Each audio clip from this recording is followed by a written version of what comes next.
ఓం శ్రీ గణేశాయ నమః. శ్రీమాత్రే నమః.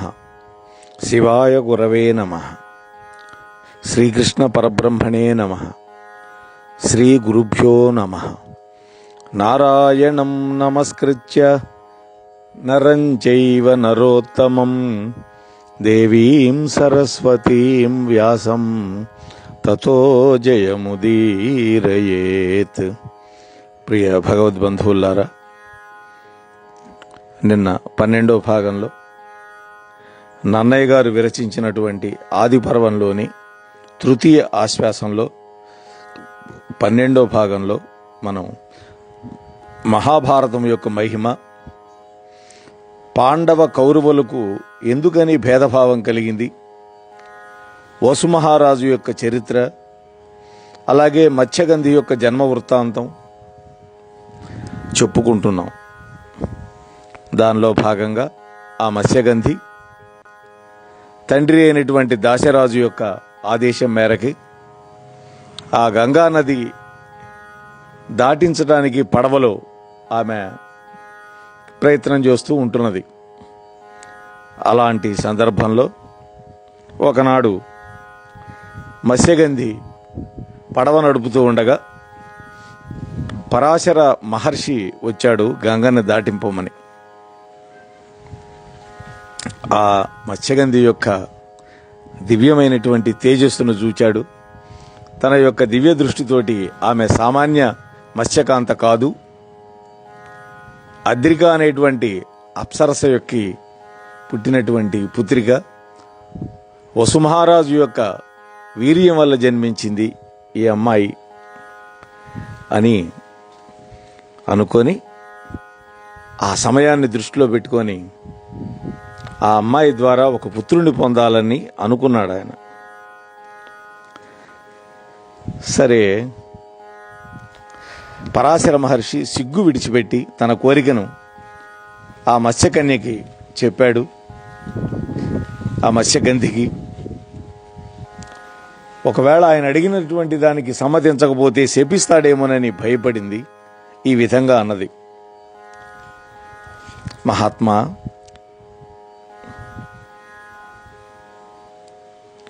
తనువు మీన్ పొలవల్చు జాలరిదానా అట్లునుగాక ఏననఘ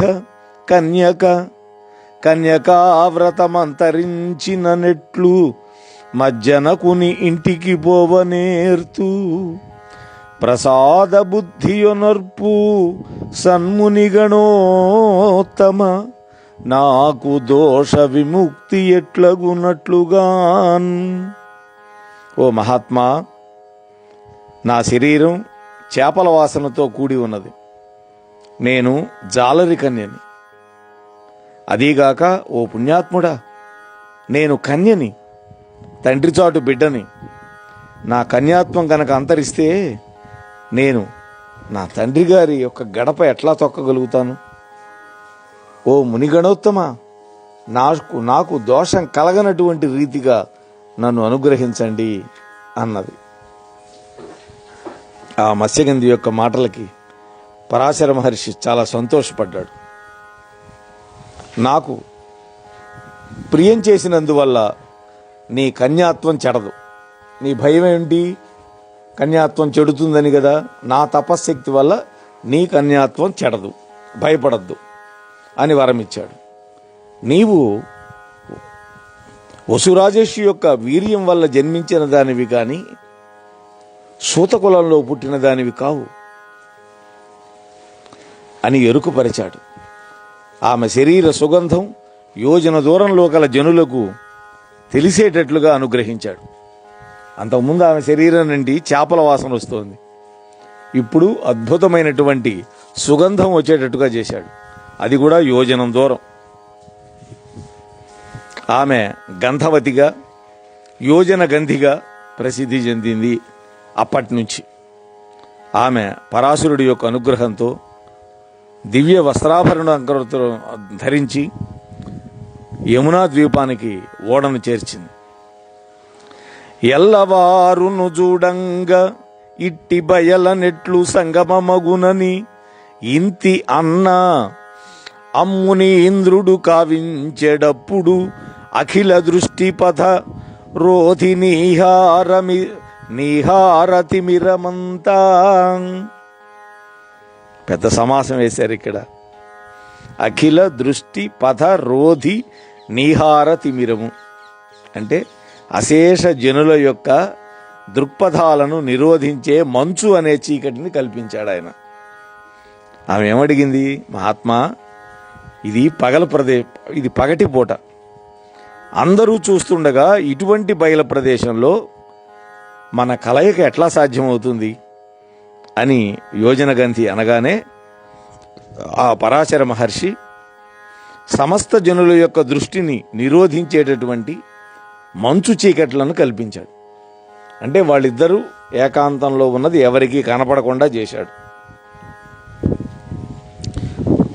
ఇక వేదవ్యాస మహర్షి యొక్క అవతారం. పరమేష్టి కల్పుడగు అప్పరాశరు సమాగమమున పరమగుణైకాభరణకు అనవద్య మనోహరమూర్తికి సత్యవతికి అమ్ముని శక్తికి బ్రహ్మ సమానుడైనటువంటి ఆ పరాశర మహర్షి యొక్క సంగమంతో సుగుణాభరణకుడు, నిర్దోషుడు, మనోహరుడు అయినటువంటి రూపం కలిగినటువంటి ఆ సత్యవతికి, మనోహరమైనటువంటి రూపం కలిగింది ఆ సత్యవతి, ఆ తల్లికి ఆ ముని యొక్క మహిమ వల్ల ఇక్కడ ఆమెలో దోషం లేదు, మనోహరమైనటువంటి రూపం కలిగింది ఆ తల్లి. అటువంటి సత్యవతికి తత్కాల గర్భమందు అంటే అప్పటికప్పుడే గర్భం వచ్చేసింది. సజ్జో గర్భము అని కూడా అంటాం. సూర్య సన్నిహుడు, వేదమయుడు, ఆదిముని అయినటువంటి వేదవ్యాసుడు జ్ఞానవంతుడే అవతరించాడు. మామూలుగా పుట్టలా, జ్ఞానంతో పుట్టాడు. ఆయమునా ద్వీపమున అమేయుడు కృష్ణుడై లీలమై కృష్ణద్వైపాయనుడనబరగి వచశ్రీయుతుండై తపంబు వలన చిత్తము నిలిపెన్. ఆ యమునా ద్వీపంలో మహనీయుడు, నల్లటి మేనిఛాయ గలవాడు, వచస్సంపన్నుడు అయినటువంటి ఆయన కృష్ణద్వైపాయనుడు అనేటువంటి పేరుతోటి ప్రసిద్ధుడై తపో మార్గంలోనే మనస్సు నిలిపెట్టాడు. పుడుతూనే పెద్దవాడైపోయాడు. అది కృష్ణద్వైపాయనుడు అంటే నల్లనైన యమునా నది యొక్క ద్వీపాన్ని జన్మస్థానంగా కలిగినవాడు ఆయన. పరాశరుడు ఆ సత్యవతి కోరినటువంటి వరాలిచ్చి వెళ్ళిపోయాడు. అంతటా కృష్ణద్వైపాయనుడు జింక చర్మపు వస్త్రాలతోటి, ఎర్రని జడలతోటి, దండ కమండలాలను ధరించి తల్లి ముందర నిలబడి ఆమెకు మ్రొగ్గి, అమ్మా మీకు పని కలిపినప్పుడు నన్ను స్మరించండి అన్నాడు. అమ్మా నాతో ఎప్పుడు అవసరమైతే అప్పుడు నన్ను స్మరించుకోండి, ఆ క్షణమే నేను వస్తానన్నాడు. అది ఆయన తపశ్శక్తి. శంకరాచార్యులు గారు కూడా తల్లిగారికి మాటిచ్చాడు సన్యాసం తీసుకొని వెళ్ళిపోయేటప్పుడు, అమ్మా నీ అవసాన కాలంలో నన్ను తలుచుకో, నేనే వచ్చి నీ అంత్యేష్టి కర్మ చేస్తానన్నాడు. అట్లాగే వేదవ్యాసుడు కూడా తన తల్లి ఆ సత్యవతికి మాట ఇచ్చాడు. ఆ వ్యాసుడు లోకహితార్థమై తపోవనానికి వెళ్ళిపోయాడు. అక్కడ ఆ తపోవనంలో మహాభయంకరమైనటువంటి తపస్సు చేస్తూ ఉన్నాడు.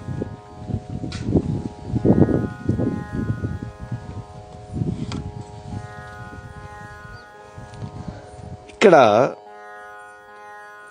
ఆ సత్యవతికి సజ్జోగర్భం వల్ల వ్యాసుడు పుట్టడం, సజ్జో యవ్వనుడు కూడా అయినాడు.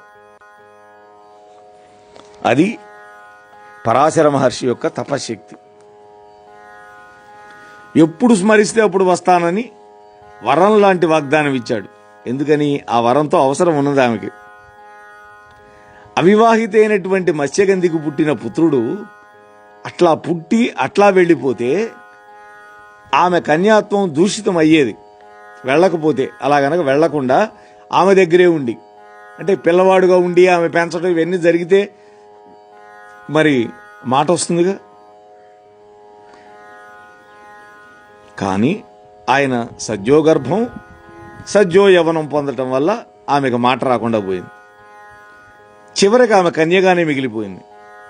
కానీ మత్స్యగంధి యోజనగంధిగా మారింది. కన్యగా ఉన్నప్పటి శరీర మత్స్యగంధ దోషం కూడా పోయింది మహర్షి యొక్క దయ వల్ల. ఆమెకు ఏర్పడినటువంటి శరీర సౌగంధ్యమే తర్వాత కథలో శంతనుణ్ణి ఆకర్షిస్తుంది. దానికోసం పెట్టాడు ఆయన. హస్తినాపుర పట్టమహిషిని చేసింది. కథను గనక లోపల బాగా తర్కించి గనక చూస్తే స్ఫురించే ఈ కథార్థాలన్నీ కూడా ప్రసన్న కథ కవితార్థయుక్తితోటి నన్నయ సాధించినటువంటి వస్తుధ్వని విశేషాలేనే మనకి అర్థమవుతాయి.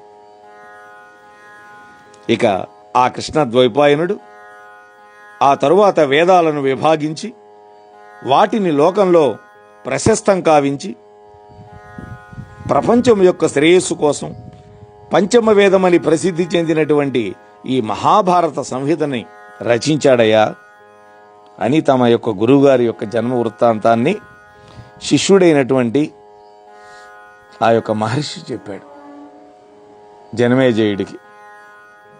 వైశంపాయనుడు అంతేకాదు, దేవతలు, రాక్షసులు, మునులు, యక్షులు, పక్షులు, గంధర్వులు మొదలైన వారి అంశాలతోటి భీష్ముడు మొదలైనటువంటి మహావీరులు భారత యుద్ధం చేయడానికి అనేక మంది పుట్టారు.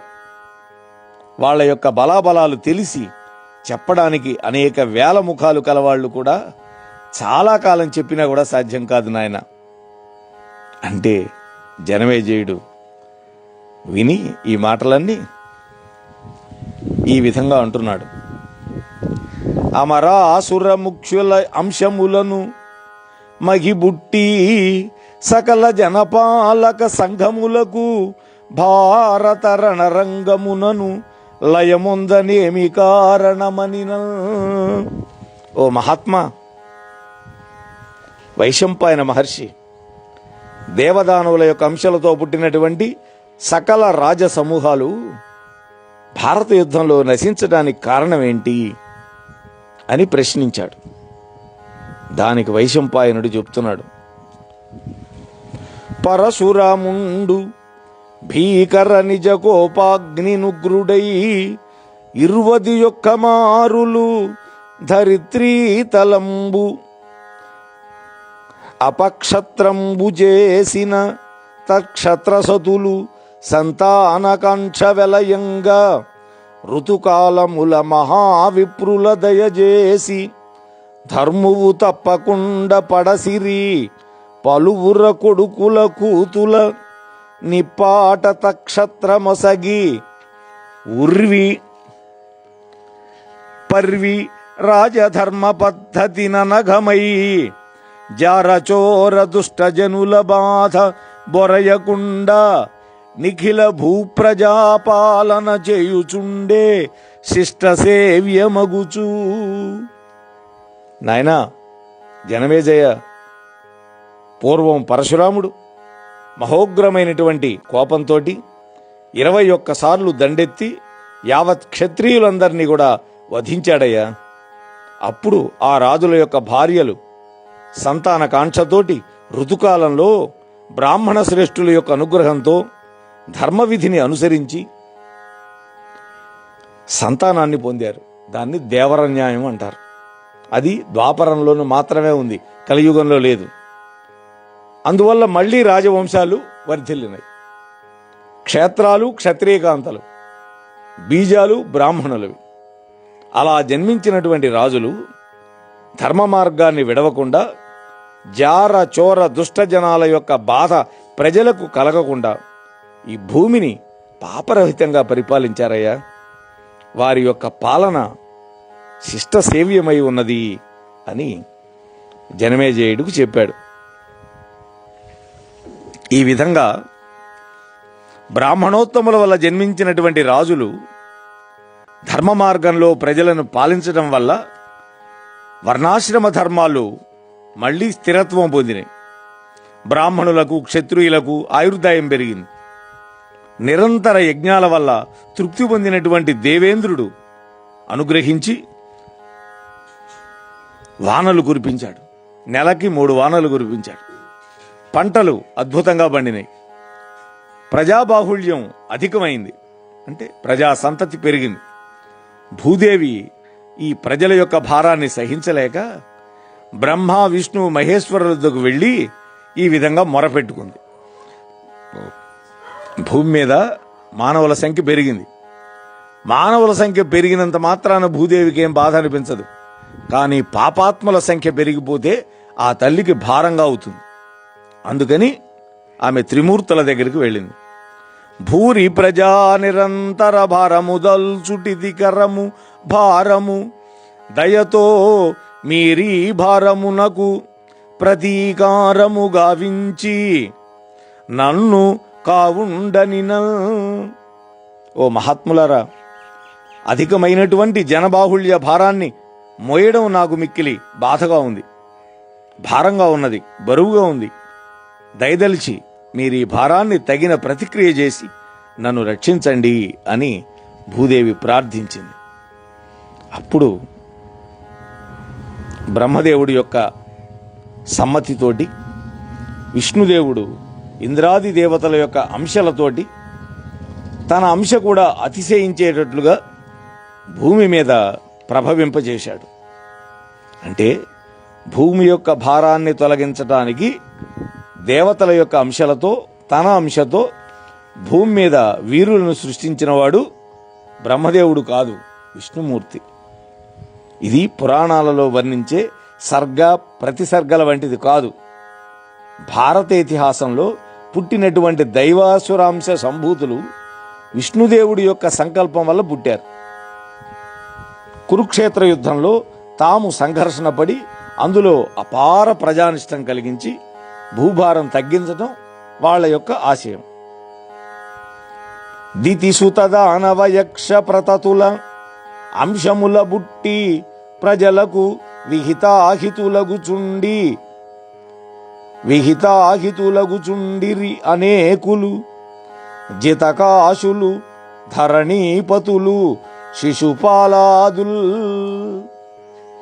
దైత్య దానవ యక్ష ఈ జాతుల యొక్క అంశతోటి అనేక మంది శిశుపాలుడు మొదలైనటువంటి వాళ్ళు జయగర్వితులైనటువంటి రాజులుగా పుట్టి ప్రజలకు హితులుగా అహితులుగా ఉన్నారు. కొంతమంది ప్రజలకి హితం చేసేవాళ్ళుగా ఉన్నారు, కొంతమంది అహితం చేసేవాళ్ళుగా ఉన్నారు.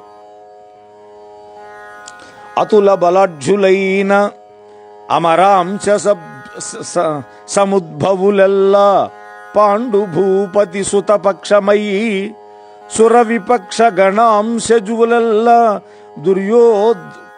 దుర్మదోద్ధుత కురు రాజపక్షమయీ ధరణీ భారమువాయ ఘోర భారత భూమిని ఇల్గిరి పరస్పర యుద్ధము చేసి వీరులై. దేవతల యొక్క అంశాలతో జన్మించిన సాటిలేని పరాక్రమవంతులంతా కూడా పాండవుల పక్షంగా నిలబడ్డారు. రాక్షసాంశాలతో పుట్టినటువంటి వాళ్ళంతా ఉద్ధతుడు ఉన్మదుడైనటువంటి ఆ దుర్యోధనుడు పక్షాన చేరారు. ఇద్దరు కూడా వీరులై ఒకరితో ఒకరు పోరాడి భూభారం తొలగేటట్లుగా ఈ భారత రణరంగంలో హతులైపోయారు. అంటే దేవాసుర ప్రవృత్తుల నడమ జరిగే బలమైనటువంటి సంఘర్షణని వర్ణించడం అనేది ఇతిహాస స్వభావం. ఈ మాటలు విని జనమేజయుడు మళ్ళీ ప్రశ్న వేస్తున్నాడు. ఆదిత్య దైత్య దానవులాదిగల భూతరాశి తగు సంభవముల్ మేదిని తదంశముల మర్చోదయములు నాకు చెప్పమొగి నేర్పడగన్. మహాత్మా, దేవదానవ రాక్షసుల యొక్క జీవ సముదాయం యొక్క పుట్టుకని ఆ అంశాలతో వారి భూమి మీద మానవులుగా జన్మించడం గురించి నాకు తేటతల్లంగా చెప్పండి అన్నాడు. అంటే ఏ ఏ రాక్షసుడు ఇక్కడ భూమి మీద ఏ ఏ పేర్లతోటి పుట్టారు, వాళ్ళ పుట్టుక విశేషాలన్నీ నాకు చెప్పమని అడిగాడు. ఇక దేవదానవ ప్రముఖుల యొక్క ఉత్పత్తి క్రమాన్ని చెబుతున్నాడు నన్నయ్య గారు.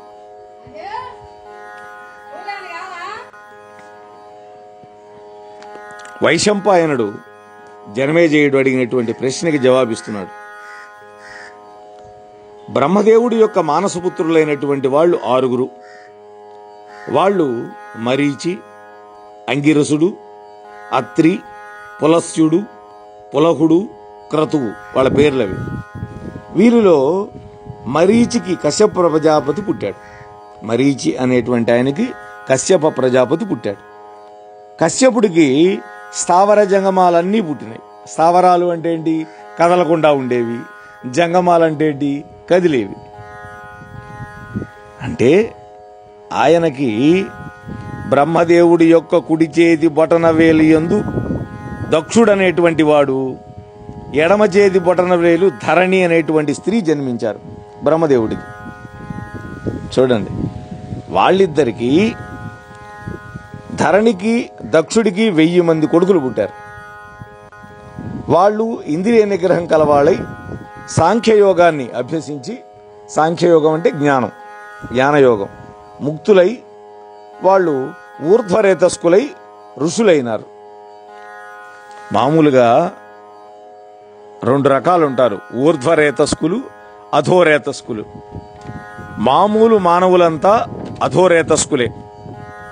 కానీ కామాన్ని జయించి చక్కగా తపస్సు చేసి సాధించినటువంటి ప్రగతి కలిగినటువంటి ఋషులందరూ కూడా ఊర్ధ్వరేతస్కులు అంటారు వాళ్ళని. ఈ దక్ష ప్రజాపతికి 80 మంది కూతుర్లు పుట్టారు. వాళ్ళల్లో 10 మందిని ధర్ముడు అనేటువంటి వాడికి ఇచ్చి పెళ్లి చేశాడు. 27 మందిని చంద్రుడికి ఇచ్చాడు. వాళ్లే నక్షత్రాలు, అశ్విని, భరణి, కృత్తిక మొదలైన వాళ్ళు. 13 మందిని ఇప్పుడు మనం చెప్పుకునేటువంటి మరీచి పుత్రుడైనటువంటి కశ్యపుడికి ఇచ్చి పెళ్లి చేశాడు. కశ్యపుడికి ఇచ్చినటువంటి కుమార్తెలలో అదితి అనేటువంటి కుమార్తెకి 12 మంది ఆదిత్యులు పుట్టారు. వాళ్ళని 12 ఆదిత్యులు అంటారు. అదితి పుత్రులు కాబట్టి వాళ్ళందరినీ ఆదిత్యులు అని పిలుస్తారు.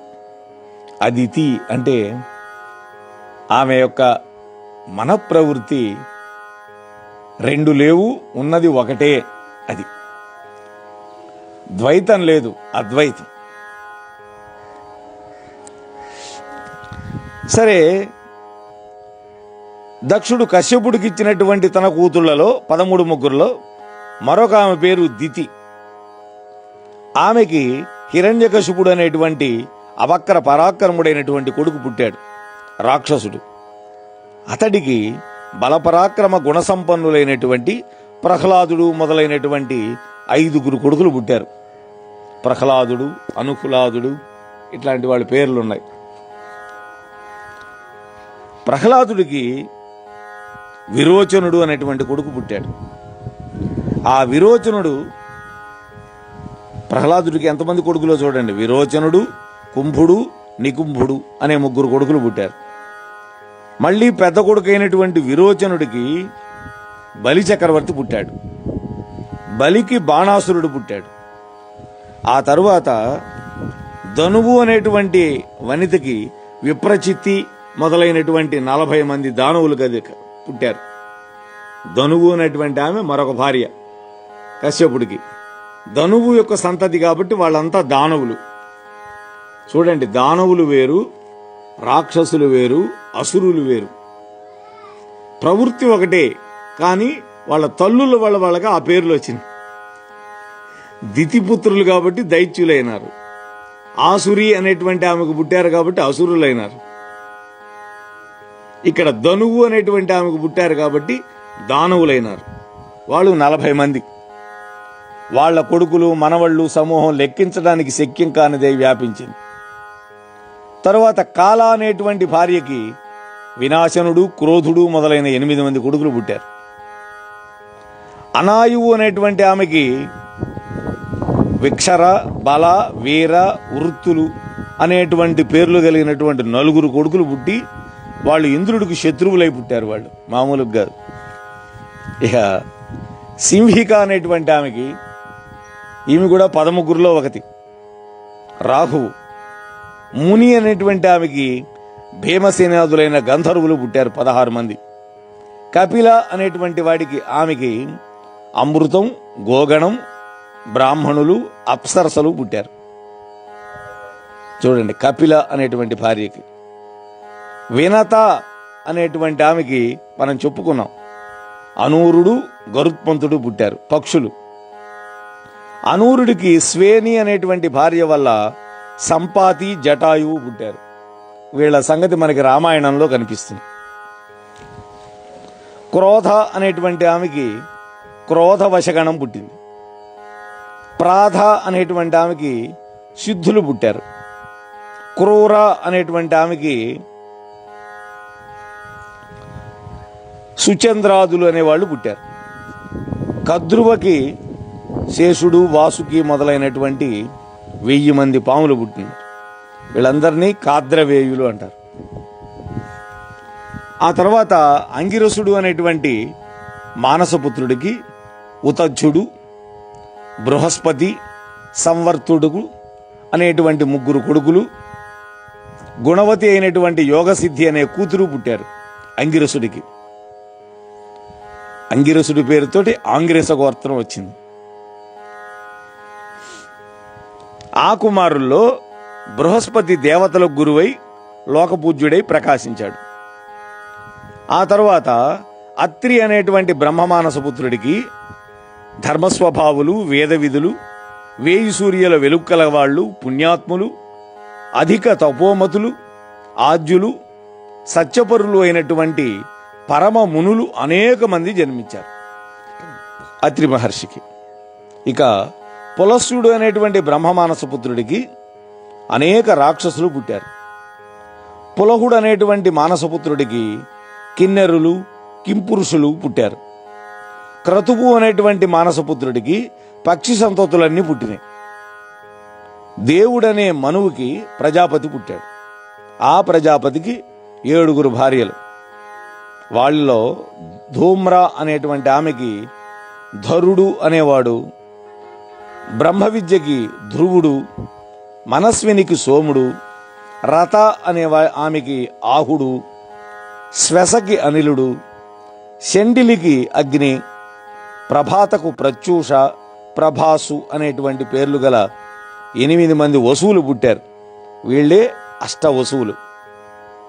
ఆ వసువులలో ధరుడు అనేటువంటి వాడికి ద్రవిణుడు, హుతహవ్యుడు అనేటువంటి 2 పుత్రులు పుట్టారు.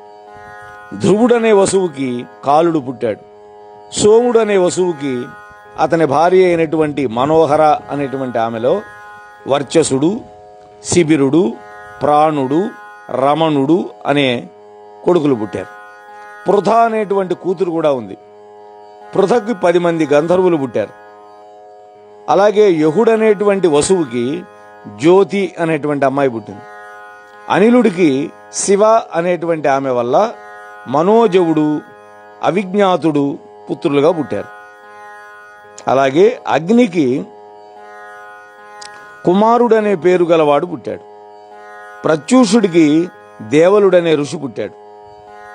ప్రభాసుడనే వసువుకి ఈ ప్రభాసుడే తర్వాత భీష్ముడిగా వచ్చాడు.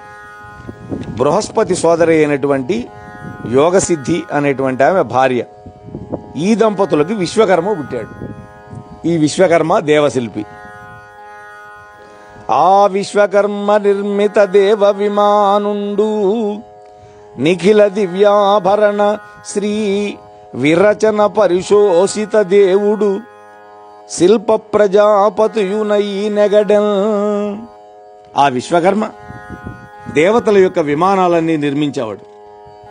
అలాగే సమస్త దివ్యాభరణ సంపదని రచించటం చేత, అంటే ఆభరణాలన్నీ తయారు చేసి దేవతలను సంతోషపెట్టాడు. అతడు శిల్ప ప్రజాపతిగా ప్రసిద్ధిగాంచాడు. అలాగే స్థానుడికి మానసపుత్రులై 11 రుద్రులు పుట్టుకొచ్చారు. స్థాణుడు అనేటువంటి ఆయనకి. అలాగే బ్రహ్మ యొక్క దక్షిణ స్థానం నుండి ధర్ముడు అనేటువంటి మనువు పుట్టాడు. అతడికి 3 పుత్రులు పుట్టారు. ఆ 3కి ప్రాప్తి, రతి, నంద అనేటువంటి భార్యలైనారు. సవిత్రుడికి బడబారూపం ధరించినటువంటి త్రాష్టికి అశ్విని దేవతలు పుట్టారు. సవిత్రుడు అంటే సూర్యుడు. సూర్యుడికి బడబా అనేటువంటి రూపంలో ఆయన భార్య ఉన్నది. బడబానలం నీళ్లల్లో ఆమె గుర్రం రూపంలో ఉంది. అందువల్ల గుర్రం రూపంలో ఉన్నటువంటి అశ్విని దేవతలు పుట్టారు. అలాగే బ్రహ్మ యొక్క హృదయం నుండి భృగుడు పుట్టాడు, భృగు మహర్షి. ఆ భృగుకి కవి, ఆ కవికి శుక్రుడు పుట్టారు. శుక్రుడు రాక్షసులకు గురువైనాడు. శుక్రుడికి 4 కొడుకులు ఉన్నారు. వాళ్ళు రాక్షసులకి యజ్ఞాలు చేయించేవాళ్ళు అయినారు. పరమపుణ్యుడైనటువంటి భృగు మహర్షికి చవనుడు పుట్టాడు. ఆ చవనుడికి మనుకన్యక భార్య అయింది. మనువు యొక్క కుమార్తె భార్య అయింది. ఆ దంపతులకి ఊరువులందు తొడలలో ఔరువుడు పుట్టాడు. అతడికి రుచీకుడు మొదలైనటువంటి 100 మంది కొడుకులు పుట్టారు. వాళ్లలో రుచీకుడికి జమదగ్ని మహర్షి పుట్టాడు. ఆ జమదగ్నికి 4 కొడుకులు పుట్టారు. వాళ్లలో పరశురాముడు విష్ణువు యొక్క అవతారం. అతడు శత్రు సంహారం కావించి చిన్నవాడైనా కూడా మహామహుడుగా ప్రసిద్ధి పొందాడు. 21 సార్లు క్షత్రియ కులాన్ని సంహరించాడు. మోహనవాణి తెలుగు పోడ్కాస్ట్ ఛానల్ ని లైక్, షేర్, సబ్స్క్రైబ్ చేయండి. ప్రక్కనున్న గంటను మ్రోగించండి.